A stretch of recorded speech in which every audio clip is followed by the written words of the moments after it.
Party को भले ही किसी भी सीट पर जीत नहीं मिली, लेकिन जिस तरह से वोट आए और जेएमएम का प्रदर्शन रहा, उससे जेएमएम काफी जोश में है। इसी बीच अब ऐसा अंदेशा लगाया जा रहा है कि झारखंड की राजनीति में कुछ बड़ा बदलाव हो सकता है। बीजेपी के राष्ट्रीय प्रवक्ता अजय आलोक ने असम चुनाव को लेकर जेएमएम पर तंज कसते हुए पोस्ट किया है और लिखा है, जेएमएम यानी हेमंत सोरेन के उम्मीदवार असम में जिन्होंने कांग्रेस की लंका में आग लगा दी, बधाई के पात्र हैं। गंगोत्री से गंगा सागर में झारखंड का बांध जल्द ही खत्म होगा। एक्स पर पोस्ट के जरिए अजय आलोक ने झारखंड में भी राजनीतिक बदलाव के संकेत दे दिए हैं। तो देखिए, अजय आलोक जिन्होंने पोस्ट के जरिए इन 16 प्रत्याशियों की स्थिति क्या रही, कितने वोट मिले, इसको लेकर के एक ये बयान समझ लीजिए, एक संकेत भी समझ लीजिए। और उन्होंने कहा है कि गंगोत्री से गंगा सागर और अब झारखंड का बांध जो है वो भी टूटने वाला है। तो अजय आलोक के बयान को लेकर सियासत तेज हो गई है। कांग्रेस के प्रदेश प्रवक्ता ने कहा, जेएमएम अपनी पार्टी विस्तार के लिए गई थी, किसी भी पार्टी को यह हक है कि वो विस्तार के लिए कहीं भी जाए। बीजेपी की तरह कांग्रेस अजगर का काम नहीं करती। बीजेपी जिसके साथ चुनाव लड़ती है, सरकार बनाती है, उसी को छोड़ देती है। वहीं आरजेडी ने भी अपनी प्रतिक्रिया दी है। भारतीय जनता पार्टी के नेताओं को यह समझना चाहिए कि उनके जैसे हम अजगर नहीं हैं, मगरमच्छ नहीं हैं, जो जिनके साथ सरकारें बनाते हैं, जिनके साथ साथ चलने का वादा करते हैं, जिनके साथ साथ मिलकर चुनाव लड़ते हैं और 3 महीने के बाद उसी को खा जाते हैं। तमाम वो क्षेत्रीय दल जिनके साथ जो भाजपा के साथ रहे हैं, आज उनकी हालात क्या है ये देख लीजिए, चाहे वो बीजू जनता दल की बात हो या जदयू की बात हो। ऐसा नहीं है, चुनाव सब पार्टी अपने अपने हिसाब से लड़ते हैं और जेएमएम का अपना वोट है, वो अपना वोट काटा है। ऐसा नहीं है कि जेएमएम के कारण लंका ढह गया, ऐसा कुछ भी नहीं है। और ये जेएमएम का पर्सनल मामला है, वो बताएंगे कि क्या कारण रहा है। इस तरह से राष्ट्रीय जनता दल, देखिए केरल में भी झंडा लहराने का काम राष्ट्रीय जनता दल, हमारे आदरणीय नेता तेजस्वी प्रसाद यादव के नेतृत्व में वहाँ हम लोग जीते हैं। इसलिए भारतीय जनता पार्टी उलूल जुलूल बयान ये सब चलते रहता है उनका, इसलिए उनके बातों में कोई दम नहीं है। देखिए, कहा यह जा रहा है कि असम में हेमंता की आंधी के बीच हेमंत सोरेन ने भी असम में जमीन बना ली है। पार्टी ने 16 सीटों पर उम्मीदवार मैदान में उतारे, जिसमें 2 सीटों पर पार्टी दूसरे स्थान पर रही। वहीं 11 सीटों पर तीसरे स्थान पर रहकर मजबूत उपस्थिति दर्ज कराने में सफलता हासिल की है। हालांकि उस चुनाव में पार्टी को सिर्फ 1.5% वोट ही मिले, लेकिन हेमंत सोरेन पार्टी के प्रदर्शन से संतुष्ट नजर आए। सीएम हेमंत ने असम की जनता का आभार जताते हुए सोशल साइट एक्स पर पोस्ट करते हुए लिखा, बहुत ही सीमित समय और संसाधन में जो कुछ भी किया जा सका वह आप सभी के सहयोग, विश्वास और सक्रिय भागीदारी के बिना संभव नहीं था।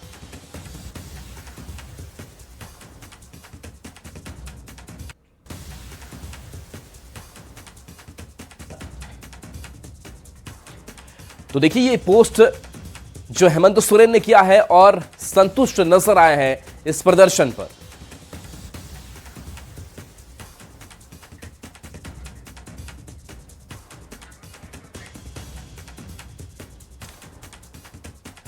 तो ये पोस्ट हम आपको दिखा रहे हैं। 16 सीटों पर अपने जो प्रत्याशी हैं वो जेएमएम की तरफ से दिए गए थे और इस बीच अजय आलोक का भी एक पोस्ट सामने आता है। और देखिए, अब एक बार ग्राफिक्स के जरिए ये भी जान लेते हैं कि जेएमएम ने जिन सीटों पर चुनाव लड़ा उन पर उनका प्रदर्शन क्या रहा। तो देखिए, 16 प्रत्याशी चुनावी मैदान में उतरे थे। मजबात की अगर बात करें तो 29,172 वोट मिले, दूसरा नंबर ये इन्होंने अपना हासिल किया था। खुमताई की अगर बात करें तो 17,090 वोट मिले, तीसरे नंबर पर रहे। तो कुछ ऐसी सीटें हैं जहां पर ये प्रत्याशी तीसरे नंबर पर रहे हैं, कुछ ऐसी भी सीटें सामने आई जिस पर ये दूसरे नंबर पर भी रहे हैं। और इन्हीं आंकड़ों को लेकर के और इन्हीं प्रत्याशियों को लेकर के, इन सीटों को लेकर के आशान्वित भी हेमंत सोरेन नजर आए और कहा कि हमने जो परफॉर्म किया, ठीक है हमने एक भी सीट नहीं जीती, लेकिन हमने जो वोट परसेंटेज इकट्ठा किया या फिर जो सीटें जिन पर ये फासला इतने कम का रहा, उस पर हमने बेहतर काम किया है। तो देखिए, असम में जेएमएम के दमदार परफॉर्मेंस को लेकर पार्टी में उत्साह का माहौल है। पार्टी इससे बहुत बड़ी उपलब्धि बता रही है। जेएमएम का कहना है कि हमारा वोट प्रतिशत असम में बहुत अच्छा रहा है। असम में चुनाव लड़ने का फैसला जेएमएम के लिए केवल राजनीतिक विस्तार नहीं था, बल्कि आदिवासी, दलित और अल्पसंख्यक समुदायों के मुद्दों को राष्ट्रीय स्तर पर उठाने की रणनीति का हिस्सा भी था। झारखंड में मजबूती के साथ सरकार चला रहे हैं, आगे भी चलाएंगे, परंतु कहीं न कहीं कुछ कसर बाकी रह जाती है। कुछ कारण ऐसे होते हैं जिससे कि गठबंधन पैन इंडिया में या आपस में सहमति नहीं बन पाती है। किसी को दोष देना उचित नहीं होगा, लेकिन झारखंड मुक्ति मोर्चा को अगर उचित अहमियत नहीं मिले तो हम तो स्वतंत्र हैं और हम लोगों ने चुनाव लड़ा, अपनी ताकत भी दिखलाई आसाम में। इलेक्शन कमीशन और भारतीय जनता पार्टी के केंद्र की सरकार ने जो कुछ भी किया, जैसे भी चुनाव कराया, वो सवालों के घेरे में। और देखिए, झारखंड में क्या कांग्रेस में अंतर कलह चल रहा है? ये सवाल इसलिए क्योंकि राज्य के वित्त मंत्री राधा कृष्ण किशोर ने प्रदेश कांग्रेस प्रभारी को एक पत्र लिखा और पत्र में कांग्रेस प्रदेश नेतृत्व पर सवाल उठा दिए। पत्र में वित्त मंत्री ने पूर्व मंत्री के निष्कासन पर सवाल उठाते हुए उनके दोष की स्पष्टता मांगी, साथ ही प्रदेश नेतृत्व में बदलाव या निर्णय की मांग की। वित्त मंत्री ने कांग्रेस नेतृत्व पर फैसलों में विरोधाभास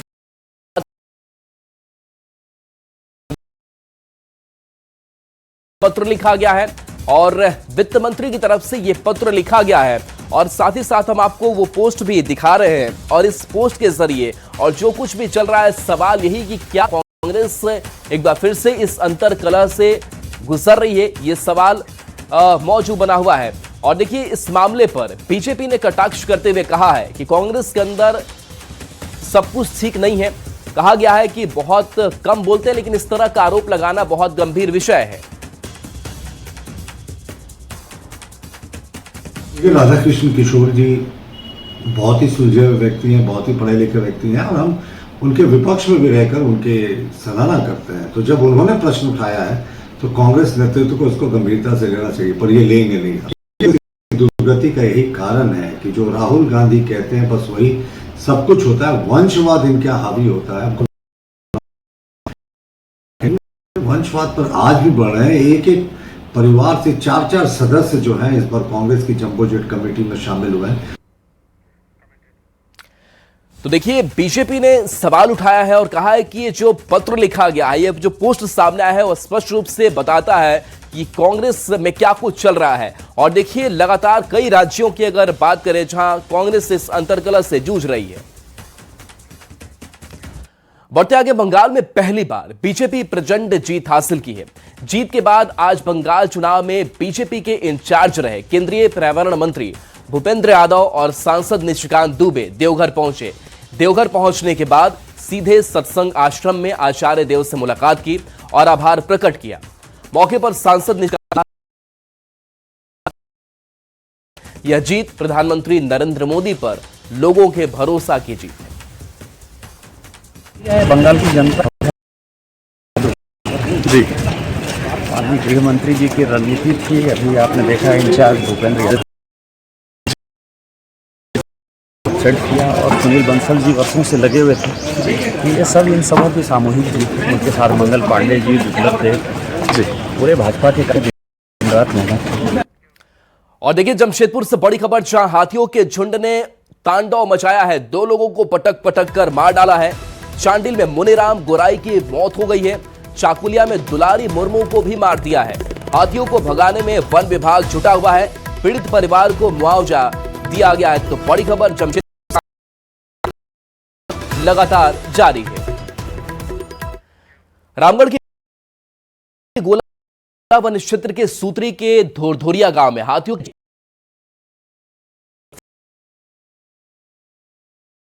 तोड़ दिया। हालांकि घर के लोग किसी तरह भागकर सुरक्षित बच निकले। एक सप्ताह में दूसरी बार है जब हाथियों ने निशाना बनाया। ग्रामीणों के अनुसार इलाके में 12 से अधिक हाथी मौजूद हैं।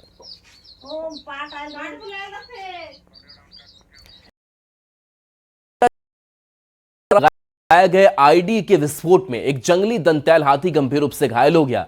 यह घटना कोयना वन प्रक्षेत्र के कोलभोंगा पैर में गंभीर चोट लगी है, जिससे वह चल नहीं पा रहा है। बताया जा रहा है कि सुरक्षा बलों को निशाना बनाने के लिए लगाए गए आईडी पर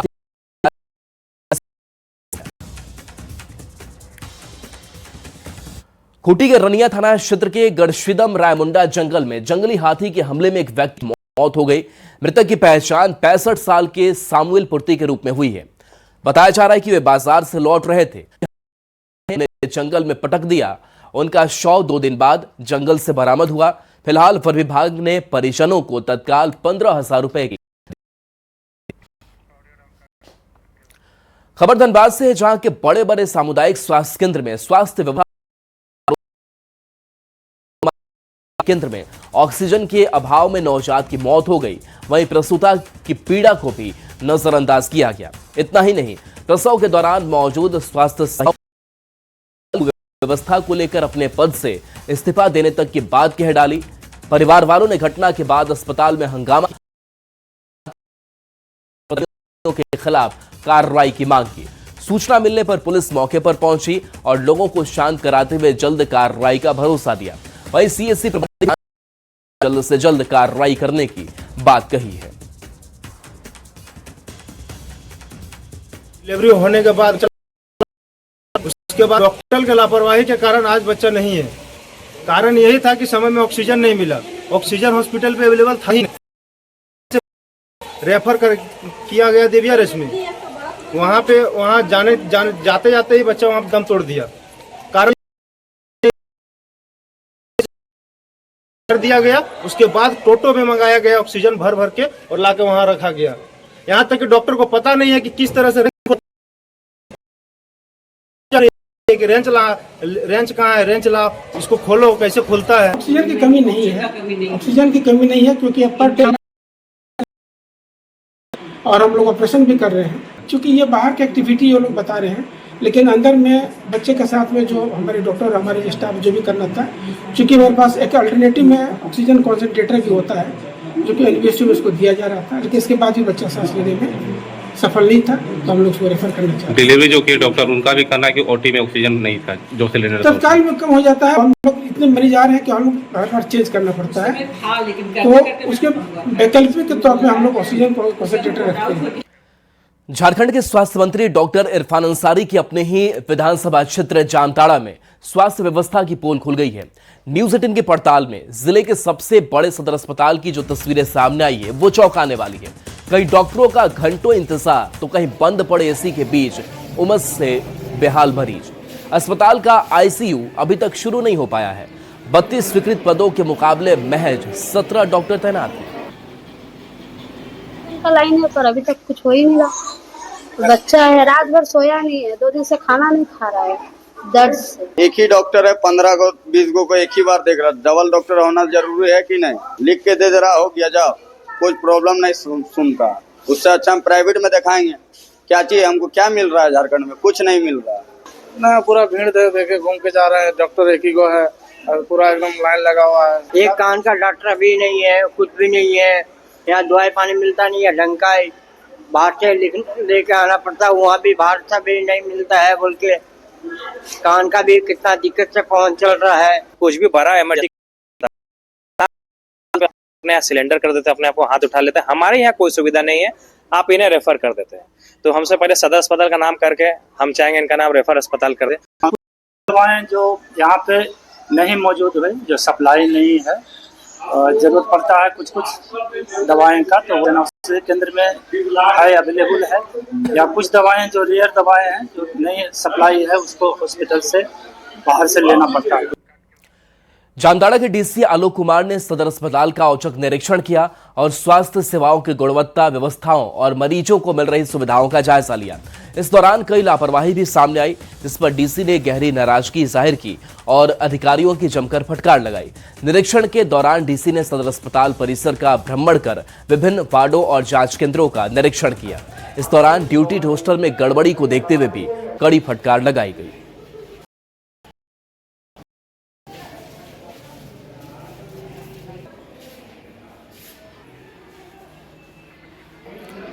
तो देखिए, डीसी जो अचानक अस्पताल पहुंच गए, सदर अस्पताल में व्यवस्थाओं का जायजा, बड़ी लापरवाहियां भी सामने आई, जिसको लेकर के डीसी ने फटकार भी लगाई। स्वास्थ्य सेवाओं की गुणवत्ता की जांच के लिए यहां पहुंचे थे और सामने आई थी। जो पेशेंट को खाना उपलब्ध कराया जा रहा है, उनको क्या क्या मिलना चाहिए ये भी उनको पता रहना चाहिए। इसके बोला है कि हर जगह आप चिपका के रखेंगे कि उनको मेन्यू के अकॉर्डिंग क्या क्या अलाउड है। इसके अलावा जनरल साफ़ सफाई और जैसा कि हमारे मुख्य सचिव का डायरेक्शन है कि हम लोगों को हॉस्पिटल लोगों ने यहाँ देखा है कि उसमें क्या क्या इश्यूज हैं और उसको हम लोग कैसे रिजॉल्व कर सकते हैं। राजधानी रांची में स्कूली छात्रों के सुरक्षा से खिलवाड़ का मामला लगातार निर्देश और जागरूकता के बाद भी स्कूल वैन में ओवरलोडिंग की समस्या देखने को मिल रही है। एक वैन में मोटी रकम वसूली जाती है, लेकिन सुरक्षा भगवान भरोसे है। एक एक वैन में 13 से 14 बच्चों को ठूंसा जाता है, जिसे लेकर पदाधिकारी और उनकी टीम ने सख्ती बरती और ऐसे वाहनों को पकड़कर उनका फाइन काटा गया और दोबारा भी दी गई। वैन्स की चेकिंग को लेकर रांची जिला परिवहन विभाग सतर्क मोड में है और इस जगहों पर इस वक्त जो जिला परिवहन पदाधिकारी और पूरी टीम है वो जांच कर रही है। देख सकते हैं स्कूल वैन में बच्चों को काफी ज्यादा संख्या में भरा गया है, उसे लेकर जांच की जा रही है। कहते हैं कि ऐसे में बच्चों की सुरक्षा जो है वो कहीं ना कहीं अपने आप में एक बड़ा सवाल बन जाती है। से अगर बात की जाए तो सुरक्षा एक अहम बिंदु होता है, क्योंकि ओवर क्राउडेड बच्चों को यहाँ पर वैन में भरकर ले जाया जाता है। 13 बच्चे, मतलब आपको नहीं लग रहा है ज़्यादा तो है सर, मैं छोटा बच्चा इसलिए और जाता नहीं तो नहीं आता। गलत तो है। हाँ, क्या आगे से क्या करना है? नहीं सर, आगे से हम तो इस सब हम लोग अथी करेंगे, ज़्यादा नहीं है, क्या कम होना चाहिए ना? हाँ, कम तो होना चाहिए। कुछ कर रहे हैं अब, क्या नाम है? बस एक सुधारात्मक प्रयास है हम लोग का, और पिछले दिनों हम लोगों ने बैठक भी किया था जिला स्तर पे, करने के लिए हिदायत दी गई थी। उसके बावजूद कुछ लोगों में दिख रहा है कि किसी तरह का कोई सुधार नहीं दिख रहा है, जिस कारण से आज ये कार्रवाई की जा रही है। परिवहन और लगातार हिदायतें दी जा रही थी, जागरूकता अभियान भी चलाया गया, लेकिन जो स्थितियां हैं वो देखने को मिल रही है, जिस वजह से अब जो सख्ती है वो की जाएगी और ऐसे लोगों पर जो कि वाहन चालक हैं, जो वाहन हैं, उन पर कार्रवाई की गिर सकती है। कैमरामैन प्रभाकर के साथ Om Prakash, news 18 Ranchi. Godda four lane पर एक दर्दनाक सड़क हादसा और सबको झकझोर कर रख दिया। पथरगामा के अमडीहा के पास एक तेज रफ्तार कार अनियंत्रित होकर पुल की दीवार से जा टकराई। इस भीषण टक्कर में एक 17 वर्षीय किशोरी की मौत हो गई, जब जंग लड़ रहे हैं। हादसा सुबह करीब 6 बजे हुआ, जब रांची से असम जा रहे परिवार की गाड़ी ड्राइवर को नींद आने की वजह से यह भयानक हादसा हुआ। गाड़ी में सवार 6 लोगों में से चालक समेत 2 की हालत बेहद गंभीर, रेफर किया गया है। मौके पर पहुंची पुलिस अब मामले की जांच कर रही है।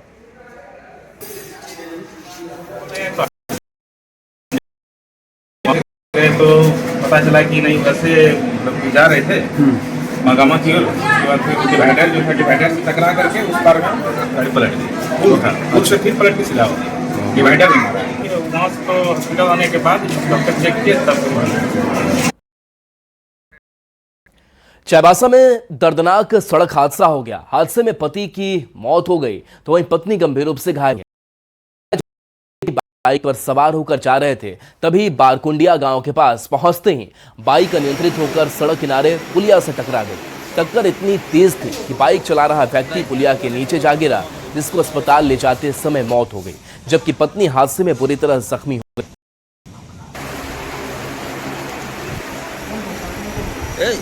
बारकुंडी नदी, वहाँ पर ये लौटते समय ये घटना घटी है, और हमको लगता है वहाँ पुलिया के ऊपर में एक पति पत्नी था, और उनके पत्नी तो वहाँ पुल के ऊपर में ही रह गई, और ये नीचे पुलिया के नीचे गिर गया।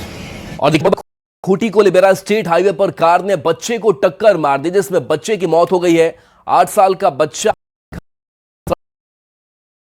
तभी तेज रफ्तार कार बच्चे को टक्कर मारते हुए फरार हो गई। घटना के बाद 8 साल के आयुष की मौके पर ही मौत हो गई। सूचना मिलते ही पुलिस मौके पर पहुंची, शव को बरामद कर पोस्टमार्टम के लिए भेजा है और आरोपियों की तलाश में जुट गई है। धनबाद में भीषण सड़क हादसा, गोरा में टेलर ने टेम्पो को पीछे से टक्कर मार दी। हादसे में एक महिला की मौत हुई है तो वहीं 5 लोग घायल हो गए हैं। इस भीषण सड़क हादसे में टेम्पो पूरी तरह क्षतिग्रस्त हो गया। जानकारी के अनुसार शादी समारोह में शामिल होने के लिए सभी लोग अमलाबाद से धनबाद रेलवे स्टेशन आ रहे थे। इसी दौरान जैसे ही टेम्पो जेलगोरा के पास पहुंचा, पीछे से आ रहे तेज रफ्तार ट्रक ने टेम्पो को जोरदार टक्कर मार दी और घायलों को एम्बुलेंस से अस्पताल पहुंचाया गया। अमलाबाद से ऑटो लेके हम लोग, तो जो ड्राइवर जा रहा था वो ड्राइवर मतलब अपना साइड में ठीक था, उधर से टेलर गाड़ी जो आया ना उसमें कोई तिरछा सामान लोड था। वो तो देखने का चीज़ है, तिरछा सामान लोड था, वही सामान से जो है ऑटो पीछे से ठेला गया और ठेलाने के क्रम में कचरा डंप में अचानक आग लग गई। आग लगने से इलाके में अफरा तफरी मच गई। आग की सूचना मिलते ही दमकल विभाग की 2 गाड़ियां मौके पर पहुंची और दुकान में, कचरा गोदाम में, और खबर मिला गाड़ी लेकर हम लगाए और काम कर रहे हैं। 2 गाड़ी अभी काम कर रहा है। कंट्रोल में है लेकिन अभी लगेगा टाइम बताने में। मौसम विभाग ने पूरे प्रदेश में 5 दिनों के लिए येलो अलर्ट जारी किया है। अगले कुछ जिलों में हल्की बारिश दर्ज की गई है तो वहीं कुछ जिलों में ऑरेंज अलर्ट भी जारी किया गया है और लोगों को सतर्क रहने की अपील की गई है, सलाह दी गई है। में बदलाव हुआ है, सुबह से आसमान में बादल छाए हुए हैं। मौसम संकेत हैं। मौसम विज्ञान विभाग ने यह भी कहा कि यह मानसून के पूर्व जिस तरह से कहीं इसका प्रभाव पूरे झारखंड में पड़ रहा है। बंगाल की खाड़ी का प्रभाव झारखंड में साफ तौर पर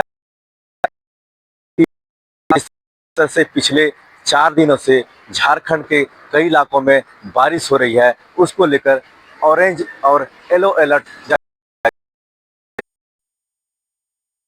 से जहां लगातार हो रही बारिश के कारण बरटोली गांव देर रात आई तेज आंधी और बारिश ने एक परिवार की खुशियां उजाड़ दी। प्राकृतिक आपदा के बीच पीएम आवास की अचानक हो गई। घटना के बाद पूरे गांव में शोक की लहर दौड़ गई है। जानकारी के मुताबिक रात 1 बजे तेज हवा और लगातार हो रही बारिश के कारण जर्जर पीएम आवास अचानक भरभरा कर गिर पड़ा। घटना के बाद से लोगों में डर और आक्रोश का माहौल है। लोगों का कहना है कि यदि समय रहते जर्जर आवासों की जांच और मरम्मत की जाती तो शायद एक बेगुनाह की जान बचाई जा सकती थी। रईत के हमारा गांव में इंदिरा आवास नाल रहे, भुआ झोरा कर उकर में उ सुइत रहे तो 1.5-2 घंटा लेके पानी आलक, आंधी तूफान आलक तो उकर बीच में घर धस गेलक और उ दैब के बेहोश हो गेलक। तो छुआ पुता मन निकला लाई और उकर बाद में उनके पानी पियालक, उकर मृत्यु हो गेलक। पुराना और घटिया इंदिरा आवास होने के वजह से आज गया, दुर्भाग्यपूर्ण है। आज मैं प्रशासन से यह मांग करता हूं कि इसको अच्छी तरह से मुआवजा मिलने के लिए मैं प्रयास करूंगा और यह आवेदन लिखित रूप से भी देने का प्रयास कर रहा हूं और मौखिक रूप से भी मैं प्रशासन को भी सूचित किया हूं और यथाशीघ्र इन्हें मुआवजा ज़्यादा से ज़्यादा मिले और आवास भी मिलाने का प्रयास करूंगा। और चलिए आगे देखिए।